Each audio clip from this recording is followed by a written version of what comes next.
ఈరోజు ధారణ పాయింట్స్. మీ సమయాన్ని ఆత్మిక వ్యాపారంలో సఫలం చేసుకోండి.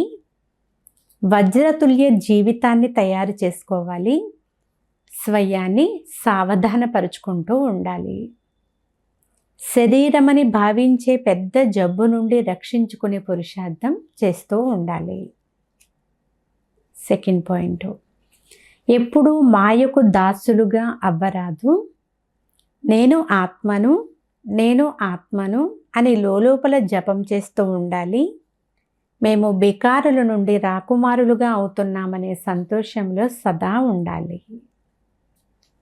ఈరోజు వరదానము, అనుభవాలు అనే రహస్య ప్రయోగశాలలో ఉండి కొత్త రీసెర్చ్ చేసే అంతర్ముఖి భవ.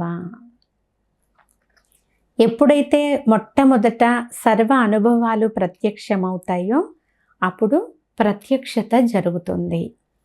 అందుకు అంతర్ముఖులుగా అయి స్మృతి యాత్రలో మరియు ప్రతి ప్రాప్తి యొక్క గుహ్యతలోకి వెళ్ళి రీసెర్చ్ చేయండి. సంకల్పాన్ని ధారణ చేయండి. తర్వాత దాని పరిణామాన్ని లేక ఏ సంకల్పం చేశానో అది సిద్ధి అయిందా లేదా అనేది గమనించండి. ఇలా అనుభవాల గుహ్యత యొక్క ప్రయోగశాలలో ఉండండి. వీరంతా ఏదో విశేషమైన లగ్నంలో మగ్నమై ఈ ప్రపంచం నుండి చాలా అతీతంగా ఉన్నారు అని మిమ్మల్ని చూసిన వారికి కూడా అనుభవం అవ్వాలి. కర్మలు చేస్తూ యోగం యొక్క శక్తిశాలి స్థితిలో ఉండే అభ్యాసాన్ని పెంచుతూ ఉండండి.